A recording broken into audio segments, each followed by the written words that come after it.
வசனம் தியானிக்கையில் இதயமதில் ஆறுதலே காரிருளில் நடக்கையிலே தீபமாக வழி நடத்தும்.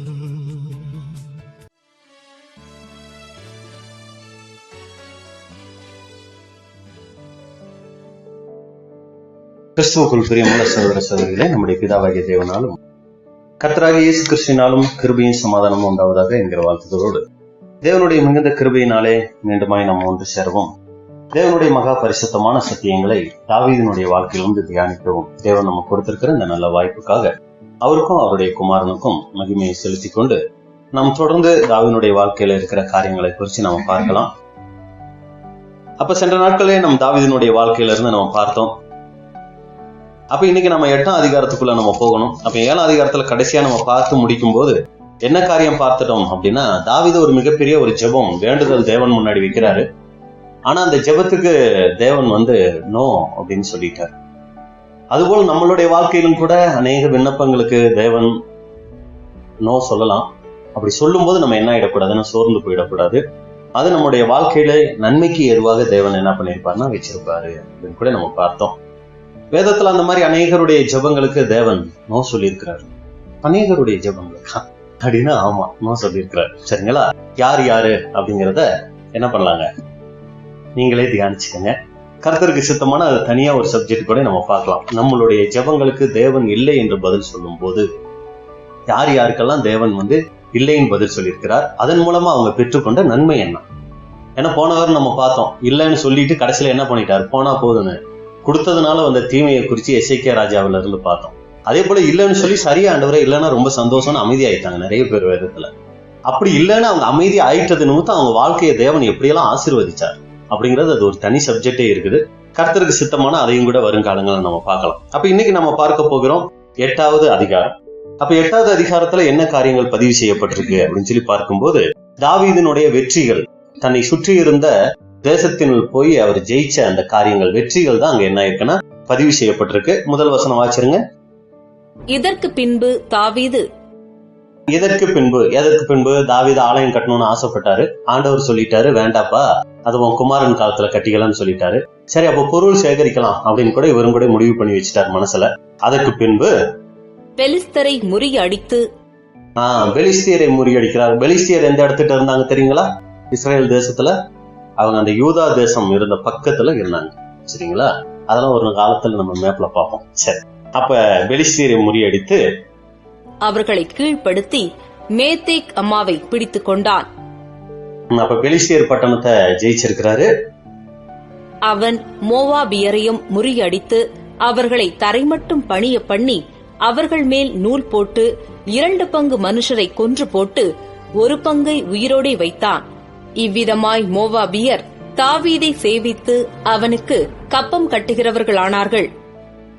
மோவாபியர் கூட கப்பம் கட்டுகிறவர்களா மாறிட்டாங்க. அடுத்து ரேகோபின் குமாரனாகிய ஆதாதேசர் என்னும் சோபாவின் ராஜா ஐபிராத் நதியண்டையில் இருக்கிற சீமையை திரும்ப தன்வசமாக்கிக் கொள்ளப் போகையில் தாவீது அவனையும் முறியடித்து, இங்க ஒரு ராஜாவை கூட முறியடிக்கிறார். அவர் பேர் என்னன்னா ஆதாதேசர். அவரையும் கூட முறியடிக்கிறார். அடுத்த 5வது வசனத்துல நம்ம பார்க்கிறோம் சீரியர் அப்படின்னு கூட பார்க்கிறோம். எப்படி தாவீது இப்படியெல்லாம் ஜெயம் பெற்றுட்டாரு, அவருக்கு எந்த பாதிப்புமே வரல அப்படின்னு சொல்லி நம்ம பார்க்கும்போது அதுக்கான பதில் 6வது வசனம் சொல்லுது. வாசிங்க. தமஸ்கு கடுத்த சீரியாவிலே தானியங்களை வைத்தான். சீரியர் தாவீதை சேவித்து அவனுக்கு கப்பங்கட்டினார்கள். இவருடைய விரோதிகள் எல்லாம் இவருக்கு கீழே வந்துடுறாங்களே, பணிஞ்சு கொள்றாங்களே, என்ன காரணம் அப்படிங்கன்னா அதுக்குதான் வசனம் சொல்லுது. தாவீது போன இடத்திலெல்லாம் கர்த்தர் அவனை காப்பாற்றினார். இதுதான் முக்கியமான ஒரு காரணம். தாவீது போன இடத்திலெல்லாம் கர்த்தர் அவனை என்ன பண்ணாரு, காப்பாற்றினார். அப்ப ஒரு மிகப்பெரிய வெற்றி தாவீது பெறாருன்னா அதுக்கு பின்பலத்துல யாரு இருக்கிறா அப்படின்னு சொல்லி பார்த்தா கர்த்தர் கூட இருக்கிறார். அதிலே 14வது வசனம் வாசிங்க. ஏதோமில் தானியங்களை வைத்தான். ஏதோம் எங்கும் அவன் தானியங்களை வைத்ததினாலே ஏதோமியர் எல்லாரும் தாவீதை சேவிக்கிறவர்களானார்கள். தாவீது போன எல்லா இடத்திலும் கர்த்தர் அவனை காப்பாற்றினார். இங்க நம்ம பார்க்கிறோம் தாவீது போன இடத்திலெல்லாம் கர்த்தர் அவனை காப்பாற்றினார்னு. அங்க நம்ம பார்க்கிறோம் தாவீது போன எல்லா இடத்திலும் கர்த்தர் என்ன பண்ணிருக்கிறாரு, அவனை காப்பாற்றிருக்கிறார். அப்ப கர்த்தரோட தாவீது இருந்திருக்கிறார், தாவீதோட கர்த்தர் இருந்திருக்கிறார். இந்த உறவு நிறைய வெற்றிகளை பெற்றுக் கொடுத்துச்சு. அப்ப இதுல நமக்கு என்ன பாடம் அப்படின்னா, நாமளும் கூட போர் செய்ய வேண்டியது இருக்குங்களா? ஆமா, நிறைய போர் செய்ய வேண்டியது இருக்கு இல்லைங்களா? நம்மளுடைய போர் ஆயுதங்கள் எதோட சம்பந்தப்பட்டது? மாம்சத்துக்கு ஏற்றது அல்ல. நம்ம வாசிக்கலாம் 2 கொரிந்தியர் 10ஆம் அதிகாரம் 3வது வசனம். நாங்கள் மாம்சத்தில் நடக்கிறவர்களாயிருந்தும் மாம்சத்தின்படி போர் செய்கிறவர்கள் அல்ல. மாம்சத்தின்படி போர் செய்கிறவர்கள் அல்ல. பழைய ஏற்பாட்டு காலத்துல பார்க்கிறோம், நேரடியா கண்ணுக்கு முன்னாடி எதிரி இருப்பாரு, அவரை ஜெயிக்கணும்.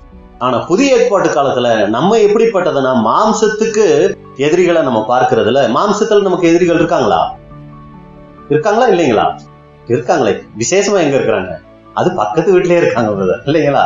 மாம்சத்துல எதிரிகள் நமக்கு இருக்கிறாங்க. ஆனா நம்ம என்ன பண்ணக்கூடாதுன்னா, மாம்சத்துல அவங்களை விரோதிகளா பார்க்க கூடாது. ஏன் அப்படின்னா, நாம் ஆவிக்குரியவர்கள் அப்படிங்கும் போது அவங்களை எப்படித்தான் நம்ம பார்க்கணும், ஆவிக்கேற்ற பிரகாரமா பார்க்கணும். அவங்க ஏதாவது ஒரு வார்த்தை தீரா பேசிட்டாங்கன்னா கூட, இது இவங்க பேசல, இவங்களுக்கு பின்னாடி இருந்து வேற ஒரு ஆள் பேசுறதுனால இவங்க பேசுறாங்க, இவங்க ரொம்ப நல்லவங்க, இந்த மாதிரி நம்ம பார்க்க பழகணும். அது குடும்பத்திலயா இருந்தாலும் சரி, வெளியில இருந்தாலும் சரி, எல்லாரையும் நம்ம ஆவிக்கேற்ற பிரகாரமா பார்க்க பழகணும். அப்ப ஒரு சண்டை, ஒரு பிரச்சனைனா நம்மளும் நீ என்ன பேசுறது நான் என்ன பேசுறதுன்னு என்ன பண்ணிடக்கூடாது, மல்லுக்கு நம்ம நின்னுடக்கூடாது. சரிங்களா? அப்ப மாம்சத்துக்கு ஏற்ற விதத்தில் நம்மளும் என்ன பண்ணிடக்கூடாதுன்னா போர் செஞ்சிடக்கூடாது. அப்ப நம்ம மாம்சத்துலதான் இருக்கிறோம், மாம்சத்துல தான் நடக்கிறோம். ஆனா நம்ம மாம்சத்தின்படி போர் செய்கிறவர்களா இருக்கக்கூடாது. நம்மளுடைய போர் எப்படிப்பட்டதா இருக்கணும்? வாசிங்க. எங்களுடைய போராயுதங்கள் மாம்சத்துக்கேற்றவைகளாயிராமல், எங்களுடைய போர் ஆயுதங்கள் ஏதோ குச்சி எடுத்துட்டோ, கைய ஓங்கியோ, இல்ல ஏதோ ஒரு கத்தியோ எடுத்துக்கிட்டோ நாங்க சண்டை போடுறவங்க இல்ல. அரண்களை நிர்மூலமாக்குகிறதற்கு தேவ பலம் உள்ளவைகளாய் இருக்கிறது. அது தேவ பலம் உள்ளதா இருக்குது. அதை வச்சு என்ன பண்றாங்க?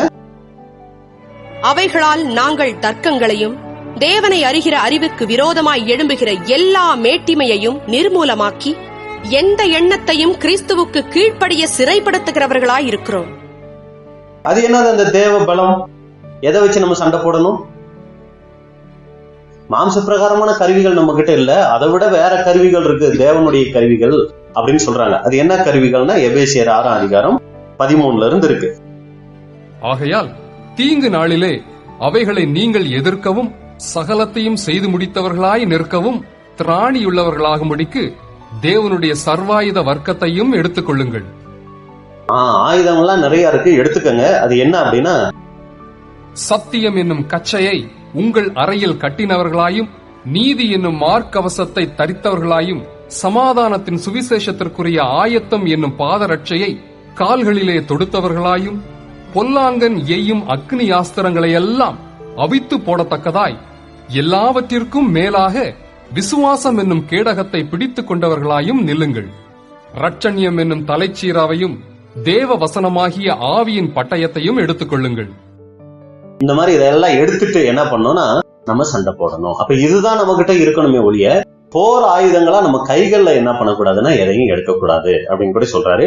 இதை வச்சுக்கிட்டு என்ன பண்ணணுமா நாம, அவைகளால், இங்க வந்துருங்க 2 கொரிந்தியர் 10:5, அவைகளால் நாங்கள் தர்க்கங்களையும், யாராவது எங்க கிட்ட தர்க்கத்துக்கு வராங்களா, அந்த தர்க்கங்களையும், தேவனை அறிகிற அறிவுக்கு விரோதமாய் எழும்புகிற எல்லா மேட்டிமையையும், ஒரு சமயம் தேவனை அறிஞ்சு கொள்றதுக்கு எங்களுக்கு தடையாக இருக்கு எங்க கிட்ட மேட்டிமையான காரியங்கள், அந்த மேட்டிமையையும் நிர்மூலமாக்கி எந்த எண்ணத்தையும் கிறிஸ்துவுக்கு கீழ்ப்படிய சிறைப்படுத்துகிறவர்களாய் இருக்கிறோம். எந்த தேவனுக்கு பிரியமில்லாத சிந்தை எங்களுக்குள்ள வந்துட்டா உடனே அதை கிறிஸ்துவின் சிந்தையை கொண்டு வந்து என்ன பண்றோம்னா தாக்கி அதை எங்களை விட்டு என்ன பண்றோம், கட்டுறோம். அப்ப விரோதிங்கும் போது பல வகைகள்ல நமக்கு இருக்கிறாங்க. விசேஷமா விரோதி எங்க இருக்கிறாரு? நமக்குள்ளேயே இருக்கிறாரு. அவர் அடிக்கடி நம்மளை என்ன பண்ணுவாருன்னா, நீ ஏன் இப்படி இருக்கிற, நீ அப்படி இருக்கலாமே, இப்படி இருக்கலாமே கிறிஸ்துவுக்கு விரோதமான காரியங்களை செய்யறதுக்கு நம்ம மாம்சத்தை ஏவிக்கிட்டே இருப்பாரு. அப்ப அந்த சிந்தை இந்த பக்கம் வந்த உடனே இன்னொரு சிந்தையை நம்ம கொண்டு வரணும். அது எந்த சிந்தை? கிறிஸ்துவின் சிந்தையை கொண்டு வந்து, ஏசு கிறிஸ்துவா இருந்தா இப்படி செய்வாரா, ஏசு கிறிஸ்துவா இருந்தா இப்படி பண்ணுவாரா, அதை கொண்டு வந்து இதை என்ன பண்ணணும், நம்ம முறியடிச்சு என்ன பண்ணணும், அதை தாக்கணும். நீங்க படங்கள்லாம் பார்த்திருப்பீங்களான்னு தெரியல, நீங்கெல்லாம் ரொம்ப நல்லவங்க. அதாவது இங்க இருந்து ஒரு அம்பு வரும், இங்க இருந்து ஒரு அம்பு வரும், ரெண்டு இடிச்சு என்ன ஆயிடும், கீழே விழுந்துரும். அந்த மாதிரி மாம்சத்துல ஒரு சில காரியங்கள் வரும். இத ஆவிக்குரிய காரியங்களை வச்சு நம்ம என்ன பண்ணணும்னா போராடி ஜெயிச்சு என்ன பண்ணணும்னா அதை விலத்தலும். அதான் இங்க நம்ம பார்க்கிறோம். கிறிஸ்துவினால என்ன பண்றோம்னா எல்லா தேவனுக்கு விரோதமான காரியங்கள் சிந்தனைகள் வரும்போது அது இந்த தேவனுடைய ஆவி, அதான் கிறிஸ்துவின் சிந்தை, அதை வச்சு நாங்க என்ன பண்றோம்னா ஜெயிக்கிறோம். நிறைய நேரங்கள்ல கெட்டதெல்லாம் வந்துட்டு போன பின்னாடி ஐயோ இவ்வளவோ வந்துட்டு போச்சு இல்ல, இப்பதான் நமக்கு உணர்வு வருது அப்படின்னா நம்ம என்ன இருக்கோம், பரிசுத்த ஆவிக்குள்ள குறைவா இருக்கிறோம்னு அர்த்தம். வர வரவே ஜெயிக்கிறோம்னா வர வரவே என்னது இப்படி வந்துகிட்டே இருக்குது அப்படின்னு சொல்லி உடனே ஜெயிக்கிறோம்னா அந்த அளவுக்கு நம்ம சம பலமா என்ன ஆயிட்டு இருக்கோம், வந்துட்டு இருக்கிறோம் ஆவிக்குரிய ஜீவியத்தல்னு அர்த்தம். இல்ல அப்படியெல்லாம் தாசியெல்லாம் முன்ன மாதிரியெல்லாம் வரதில்லை, இப்ப எல்லாம் ஏதோ ஒவ்வொன்னு அப்ப எட்டி பார்க்கறது அப்பவே அடிச்சு துவத்திடுறேன்னா ஒரு 3/4% என்ன ஆயிட்டோம், வளர்ந்துட்டோம். ஆனா வரவே வராதுன்னு நம்ம சொல்றதுக்கு வாய்ப்பே இல்ல. இந்த பலகீன மாம்சம் இருக்கிற வரைக்கும் இந்த பலகீன மாம்சத்துக்கு உரிய அந்த அதிபதி சாத்தான் என்ன பண்ணிக்கிட்டே இருப்பாரு, இதுக்கான தூண்டுகோள்கள் கொடுத்துக்கிட்டே இருப்பார். ஆனா நம்ம என்ன பண்ணோம்னா ஜெயிக்கிறவர்களா இருந்துகிட்டே இருக்கணும். அங்க தாவீது மாம்ச பிரகாரமா அநேக அவரை சுற்றி இருந்த எதிரிகளை அவர் ஜெயம் கொண்டார். காரணம், கர்த்தர் அவரோட கூட இருந்தார், அவரை பாதுகாத்தார். இன்னைக்கு கர்த்தர் நம்மோட கூட இருந்து நம்மளை பாதுகாக்கிறவராக இருந்தார்னா நிச்சயமா நாம கூட இந்த மாம்சத்துக்கு விரோதமான எதிரிகள், கண்ணுக்கு தெரிகிற எதிரிகள் அல்ல, இந்த மாம்சத்தை அடிமைப்படுத்துகிற இச்சைகள், இவங்களையெல்லாம் நம்ம கூட என்ன பண்ணலாம், ஜெயிக்கலாம் அப்படின்னு கூட நம்ம பார்க்கிறோம். இதைதான் நம்ம என்ன பண்றோம்னா அந்த 8வது அதிகாரத்தில் நம்ம பார்க்கிறோம். 9வது அதிகாரத்துல என்ன காரியங்கள் பதிவு செய்யப்பட்டிருக்குன்னா இங்க முக்கியமான ஒரு நபரை குறிச்சு வேதத்துல பதிவு செய்யப்பட்டிருக்கு. அது யார் அப்படின்னு சொல்லி நம்ம பார்க்கும்போது அவர் தான் மேவி போசேத். யார் அந்த மேவி போசேத் அப்படின்னா அவரு யோனாத்தானுடைய மகன், சவுலினுடைய பேரன். அவரை குறிச்சு பதிவு பண்ணப்பட்டிருக்கு.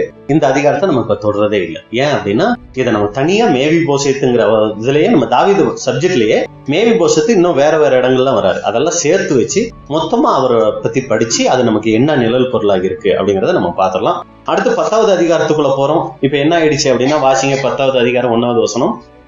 அதன் பின்பு அம்மோன் புத்திரரின் ராஜா மரித்து போனான்.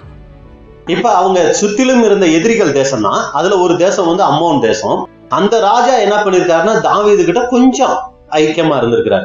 இப்ப அந்த ராஜா இறந்துட்டார். இறந்த உடனே தாவீது எப்படி சும்மா இருக்கிறது, ஆறுதல் சொல்றதுக்கும் துக்கம் விசாரிக்கிறதுக்கும் இப்ப என்ன பண்றாருன்னா ஆள் அனுப்புறார். வாசிங்க. அவன் குமாரனாகிய ஆனூன் அவன் பட்டத்திற்கு ராஜாவானான். இப்ப என்ன ஆயிட்டாருன்னா அம்மோன் புத்திரரின் ராஜா மரிச்சிட்டாரு. இப்ப அந்த ராஜாவுடைய மகன் ஆனூன் என்ன இருக்கிறாருன்னா பட்டத்துக்கு வந்திருக்கிறாரு. உடனே இப்ப தாவீது என்ன பண்றாரு, அப்பொழுது தாவீது ஆனூனின் தகப்பனாகிய நாகாஸ் எனக்கு தயை செய்தது போல அவன் குமாரனாகிய இவனுக்கு நான் தயை செய்வேன் என்று சொல்லி, அந்த அம்மோன் ராஜா எனக்கு ரொம்ப தயவு பண்ணியிருக்கிறாரு, அதனால இப்ப அவர் பையன் ராஜாவா இருக்கும்போது அவருக்கு நான் தயவு பண்ணணும், அதனால நீங்க என்ன பண்ணுங்கன்னா அவன் தகப்பனுக்காக அவனுக்கு ஆறுதல் சொல்ல தன் ஊழியக்காரரை அனுப்பினான். அப்பா இறந்துட்டாரேன்னு கவலைப்படாதீங்க, உங்களுக்கு எந்த நேரத்துல என்ன உதவி வேணும்னாலும் தாவீது நான் இருக்கிறேன், நான் செய்கிறேன் அப்படின்னு சொல்லி என்ன பண்றாருன்னா ஆறுதல் சொல்ல ஆள் அனுப்பிச்சு விடுறாரு. தாவீதின் ஊழியக்காரர் அம்மோன் புத்திரரின் தேசத்திலே வந்தபோது இப்ப தாவீது ஊழியக்காரர் பார்க்க போயிருக்கிறாங்க அந்த ஆனூனை. அம்மோன் புத்திரரின் பிரபுக்கள் தங்கள் ஆண்டவனாகிய ஆனூனை பார்த்து, இப்ப அங்க இருந்த பிரபுக்கள் அந்த ராஜாவை பார்த்து என்ன சொல்றாங்கன்னா, தாவீது ஆறுதல் சொல்லுகிறவர்களை உம்மிடத்தில் அனுப்பினது உம்முடைய தகப்பனை கனம் பண்ணுகிறதாய் உமக்கு தோன்றுகிறதோ? ஆனா உண்மையில அதான் காரணம். ஆனா சொல்லி கொடுக்கிற ஆளுங்க என்ன சொல்லி கொடுத்துட்டாங்கன்னா, அவர் ஆள் அனுப்பிச்சு விட்டுருக்கிறது ஏதோ உன்னை நல்ல விசாரிக்க நீ நினைச்சியா? அப்படி கிடையாது. இந்த பட்டணத்தை ஆராய்ந்து உளவு பார்த்து அதை கவிழ்த்து போட அல்லவோ தாவீது தன் ஊழியக்காரரை உம்மிடத்திற்கு அனுப்பினான் என்றார்கள்.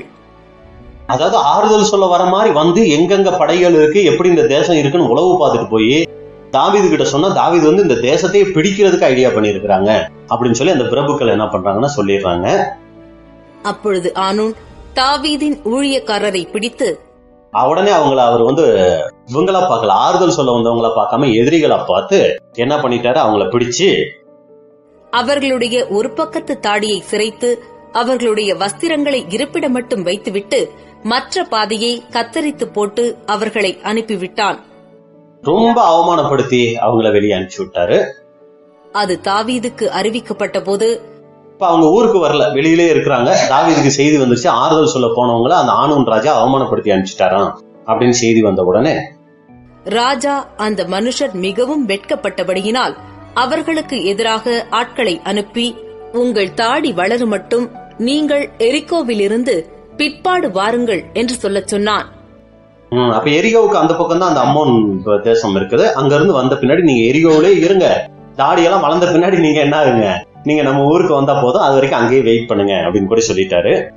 இப்ப சொன்ன உடனே இப்ப அம்மோன் புத்திர ராஜாவுக்கு என்ன ஆயிடுச்சுன்னா, இந்த ஆள் வந்தவங்களையும் நம்ம அவமானப்படுத்தி அனுப்பிச்சிட்டோம். நிச்சயமா தாவீது என்ன பண்ண மாட்டாரு, சும்மா இருக்க மாட்டாரு, சண்டைக்கு வருவாரு. அதுக்கு முன்னாடி நம்மளே ரெடி ஆயிக்குவோம்னு சொல்லி அவர் ரெடி ஆயிட்டாரு போருக்கு. வாசிங்க. அம்மோன் புத்திரர் தாங்கள் தாவீதுக்கு அருவருப்பானதை கண்டபோது ஸ்தானாபதிகளை அனுப்பி பெத்ரகோப் தேசத்து சீரியரிலும் சோபாவில் இருக்கிற சீரியரிலும் 20,000 காலாட்களையும் மாக்கா தேசத்து ராஜாவினிடத்தில் 1000 பேரையும் இஷ்தோபில் இருக்கிற 12,000 பேரையும் கூலிப்படையாக அழைப்பித்தார்கள். இப்ப என்ன பண்ணாரு, நிறைய பேரை காசு கொடுத்து வாங்குறாரு, கூலிக்கு ஆளுங்களை வாங்கி சண்டைக்கு ரெடி ஆயிட்டு வந்துட்டு இருக்கிறார். இவ்வளவும் எதுக்கு பார்த்தோம்னா அடுத்த வசனத்துக்காக தான். இப்ப அடுத்த வசனம் பாருங்க. அதை தாவீது கேள்விப்பட்ட போது, இப்ப எல்லாரும் இவருக்கு விரோதமா யுத்தத்துக்கு வராங்கன்னு கேள்விப்பட்ட உடனே தாவீது என்ன பண்றாரு, யோவாபையும் பராக்கிரமசாலிகளாகிய சமஸ்த ராணுவத்தையும் அனுப்பினான். இத தாவீது கேள்விப்பட்ட உடனே தன்னுடைய படைத்தளபதி யோவாபையும் இன்னும் யுத்த வீரர்களையும் நீங்க போய் என்ன பண்ணுங்கன்னா முறியடிங்க அப்படின்னு சொல்லி அனுப்புறாரு. என்ன இதுல ஒரு விசேஷம், தாவீது போகல, அதுதான் ஒரு பெரிய விசேஷம். என்னன்னா, ஒரு யுத்தம் நடக்குது, தேசத்துக்கு விரோதமா வந்திருக்கிறாங்க. இந்த தேசத்துக்கு விரோதமா வந்தா சாதாரணமா நினைக்கிற ஆள் கிடையாது தாவீது, ஏதோ பயந்து ஒளிகிற ஆள் கிடையாது தாவீது. எந்த விதத்துல சொல்லலாம், தாவீது அப்படி தேசத்துக்கு விரோதமா இஸ்ரேலுக்கு விரோதமா யாராவது வந்தா பயந்து போயோ அமைதியாவோ இருக்கக்கூடிய மனுஷன் அல்ல. அப்படிங்கறத எதை உதாரணமா நம்ம சொல்லலாம், கோலியாத் இல்லைங்களா? ஒரு மனுஷனா, ஒரு சின்ன பையனா எதிர்த்து போய் போரிட்டவர். அதாவது இஸ்ரேலின் தேவனுக்கு விரோதமா, அவருடைய சேனைகளுக்கு விரோதமா இந்த கோலியாத் பேசிட்டான். விருத்த சேதனம் இல்லாதவன் பேசிட்டாங்கிறதா சின்ன வயசுல இருக்கும்போது தாவீதுக்கு அவ்வளோ ஒரு பயங்கரமான கோபம் போய் கோலியாத்தையே முறியடிக்கிறார். அவ்வளோ ஒரு சிறப்பு வாய்ந்த, அதாவது வைராக்கியம் நிறைந்த தாவீது ஏன் இப்ப யுத்தத்துக்கு போகல? அடுத்த அதிகாரம் வாசிங்க, 11ஆம் அதிகாரம் 1வது வசனம். மறு வருஷம் ராஜாக்கள் யுத்தத்திற்கு புறப்படும் காலம் வந்தபோது தாவீது யோவாபையும் அவனோடே கூட தன் சேவகரையும் இஸ்ரவேல் அனைத்தையும் அம்மோன் புத்திரரை அழிக்கவும் ரப்பாவை முற்றுகை போடவும் அனுப்பினான். தாவீதோ எருசலேமில் இருந்து விட்டான். ஒரு குறிப்பிட்ட காலங்கள் யுத்தத்துக்கு முன்னாடி நின்று பயங்கரமான வெற்றிகளை பெற்றுக் கொடுத்துக்கிட்டு இருந்த தாவீது இப்ப யுத்தத்துக்கு போறத நிறுத்துறாரு. யுத்தம் பண்ணுகிற காரியத்துல இவர் என்ன ஆகுறாருன்னா அமைதியாகிறாரு. ஏன் தாவீது இது போன்ற யுத்தங்கள் பண்றதுல அமைதி ஆகிட்டாரு? இது ஒரு மிகப்பெரிய ஒரு கேள்வி ஆகுது. இப்ப என்ன ஆகுதுன்னா, யுத்தத்துக்கு ஒரு போறதில்ல, கடைசி நேரத்துல யோவாபு சொல்லி விடுவாரு, 90% முடிச்சிட்டோம் ராஜா, 10% இருக்கு, நீங்க என்ன பண்ணுங்கன்னா சும்மா அப்படி நில்லுங்க, நாங்க ஜெயிச்ச உடனே நீங்க என்ன பண்ணுங்கன்னா நீங்க ஜெயிச்ச மாதிரி நீங்க இது பண்ணிக்கங்க. அந்த மாதிரி தாவீது இப்ப என்ன ஆகுறாருன்னு ஆக ஆரம்பிக்கிறார். பாருங்க 10ஆம் அதிகாரம் 17 வாசிங்க. அது தாவீதுக்கு அறிவிக்கப்பட்ட போது, பாத்தீங்களா, அந்த கடைசி முடிவு தாவீதுக்கு அறிவிக்கப்படும் போது அவன் இஸ்ரவேலை எல்லாம் கூட்டிக் கொண்டு யோர்தானை கடந்து ஏலாமுக்கு போனான். சீரியர் தாவீதுக்கு எதிராக ராணுவங்களை அணிவகுத்து நின்றார்கள். அவனோடு யுத்தம் பண்ணுகிற போது கீழே படிச்சீங்கன்னா தாவீது ஒரு மிகப்பெரிய வெற்றி பெறார். அதாவது கடைசி நேரத்துல போவார், ஜெயிப்பார். அதே இதுல 2 சாமுவேல் 12ஆம் அதிகாரம் 26ல இருந்து வாசி. அதற்குள்ளே யோவாப் அம்மோன் புத்திரருடைய ரப்பா பட்டணத்தின் மேல் யுத்தம் பண்ணி ராஜதானியை பிடித்து, இப்ப மறுபடியும் ஒரு யுத்தம் வருது. யோவாப் அம்மோன் புத்திரர் தேசத்துல போய் ஒரு பெரிய பட்டணத்தை பிடிச்சிட்டாரு. பிடிச்ச பின்னாடி தாவீதினிடத்தில் ஆள் அனுப்பி, நான் ரப்பாவின் மேல் யுத்தம் பண்ணி தண்ணீர் ஓரமான பட்டணத்தை பிடித்துக் கொண்டேன். யுத்த காலத்துல நான் போனேன் ராஜா, அந்த அம்மோன் புத்திரருடைய ராப்பா பட்டணத்தை நான் பிடிச்சிட்டேன். நான் பட்டணத்தை பிடிக்கிறதினால் என் பேர் வழங்காதபடிக்கு பட்டணத்தை பிடிச்சிட்டேன்னா யோவாப் ஜெயிச்சிட்டாராம், அந்த பேர் எனக்கு வர வேண்டாம். நீர் மற்ற ஜனங்களை கூட்டிக் கொண்டு வந்து பட்டணத்தை முற்றுகை போட்டு பிடிக்க வேண்டும் என்று சொல்லச் சொன்னான். அதனால கடைசி ஒரு 10% இருக்கும்போது நீங்க அதை வெற்றி பெற்றீங்கன்னு வைங்களே, தாவீதோடைய வெற்றியா அது கருதப்படும். அதனால வாங்கன்னு சொல்லி அனுப்புறாரு. அப்படியே தாவீது ஜனங்களை எல்லாம் கூட்டிக் கொண்டு ரப்பாவுக்கு போய் அதன் மேல் யுத்தம் பண்ணி அதை பிடித்தான். அவர்களுடைய ராஜாவின் தலைமேல் இருந்த கிரீடத்தை எடுத்துக்கொண்டான். அது 1 தாலந்து நிறை பொன்னும் ரத்தினங்கள் பதித்ததுமாயிருந்தது. அது தாவீதினுடைய தலையில் வைக்கப்பட்டது. பட்டணத்திலிருந்து ஏராளமான கொள்ளையை கொண்டு போனான். பின்பு அதிலிருந்த ஜனங்களை அவன் வெளியே கொண்டு போய் அவர்களை வாள்களுக்கும் இருப்பு பாறைகளுக்கும் இருப்பு கோடரிகளுக்கும் உட்படுத்தி அவர்களை செங்கற் சுழியையும் கடக்க பண்ணினான். இப்படி அம்மோன் புத்திரரின் பட்டணங்களுக்கெல்லாம் செய்து தாவீது எல்லா ஜனத்தோடும் கூட எருசலேமுக்கு திரும்பினான். அப்ப நம்ம பார்க்கிற ஒரு விஷயம் என்னன்னா, ஆரம்ப காலங்கள்ல யுத்தம்னா முதல் ஆளா நின்று யுத்தம் பண்ணிக்கிட்டு இருந்த தாவீது இப்ப கொஞ்ச நாட்கள் ஆக ஆக ஆக ஆக என்ன ஆக ஆரம்பிக்கிறார்னா, யுத்தம் பண்றதுல ஒரு விருப்பம் இல்லாதவராகவும் அதுல அதிகமான ஒரு முயற்சி எடுக்காதவரும் என்ன பண்றாருன்னா, ரொம்ப பின்வாங்கி அமைதியா இருக்க ஆரம்பிக்கிறார். கடைசி நேரத்துல போய் என்ன பண்றாருன்னா, யுத்தம் பண்ணி ஜெயம் பெறக்கூடியவர் அங்க இருக்கிறார் அப்படின்னு கூட பாக்குறோம். ஏன் இப்படி ஒரு மாற்றம் தாவீதினுடைய வாழ்க்கையில வந்துருச்சு அப்படின்னு சொல்லி நம்ம பார்க்கும்போது, இந்த ஒரு ஆரம்பம் பார்க்கும்போது தாவீது அப்படி இல்லை, கோலியாத்தை சந்திக்கும் போதெல்லாம். ஆனா இப்போ தாவீது ராஜாவாய் ஒரு குறிப்பிட்ட காலங்களுக்கு அப்புறம் தான் இவருக்குள்ள இப்படிப்பட்ட ஒரு மாற்றங்கள் வருது. அப்ப இதுக்கு என்ன காரணம் அப்படின்னு சொல்லி நம்ம பார்க்கும்போது, அன்னைக்கு அவர் ஒரு வாலிபன், மந்தைகளை மேய்ச்சிக்கிட்டு இருந்த ஒரு வாலிபன். இப்ப நன்கு வளர்ந்து இருக்கிறார், அநேக விஷயங்களை சந்திச்சுட்டாரு. இப்ப முக்கியமான காரணம் இதுக்கு என்ன அப்படின்னு சொல்லி நம்ம பார்க்கும்போது, தீரு ராஜா மூலம் அவருக்கு கிடைச்சிட்ட சுகபோகமான காரியங்கள். இதுதான் இவர் இப்ப என்ன பண்ண ஆரம்பிக்குதுன்னா, யுத்தம் பண்றதுக்கு தடை செய்யுது அப்படின்னு கூட நம்ம பார்க்கிறோம். இப்போ ஒரு நல்ல ஒரு சுகபோகமான வாழ்க்கை வாழ்ந்து பழக ஆரம்பிச்சிட்டாரு தாவீது. அதனால யுத்தம் பண்றதுக்கு ஒரு விருப்பம் இல்லாத ஒரு நிலைமைக்கு தாவீது அங்க போயிட்டாரு. கோலியாத்தை சந்திக்கும் போது அவர் தனி மனிதன், ஆனால் இப்ப அவர் அப்படி இல்ல. இப்ப அவர் ஒரு பேரரசர். அவருக்கு கீழே அநேகம் படை வீரர்கள் இருக்காங்க, அனுபவிக்கிறதுக்கு அநேக ஸ்திரீகள் இருக்கிறாங்க, அநேக வசதியான சூழ்நிலைகள் அவருக்கு இருக்கு. அப்ப இதெல்லாம் நிறைஞ்சவரா தாவீது அங்க காணப்படுறதுனால இப்ப என்ன ஆயிட்டாரு அப்படின்னா, அந்த ஒரு சுகத்தை அனுபவிக்கக்கூடிய நிலைமைக்கு அவர் அங்க போயிட்டாரு. அப்ப பார்க்கும்போது ஒரு மேய்ப்பனா இருக்கும்போது தேவனுடைய விஷயத்துல ரொம்ப நடுநடுங்கினவரா, தேவனுக்காக அவ்வளவு ஒரு வைராக்கிய வாஞ்ச உள்ளவரா இருந்தாரு. ஆனா இப்ப அவருடைய கரத்துல நிறைய காரியங்கள் கிடைச்சிருச்சு, ராஜ அதிகாரம் கிடைச்சிருச்சு, சகல ஐஸ்வர்யம் கிடைச்சிருச்சு, நினைச்சதெல்லாம் செய்யக்கூடிய ஒரு நிலைமைக்குள்ள அவர் வந்துட்டாரு. இப்போ ஒரு நல்ல ஒரு சுகபோக நிலைமைக்குள்ள அவர் போயிட்டாரு. அதனால இப்ப என்ன ஆயிட்டாருன்னா, யுத்தங்களுக்கு அதிக முக்கியத்துவங்கள் கொடுக்கறதுக்கு என்ன ஆயிட்டாருன்னா மனசு இல்லாம போயிட்டாரு.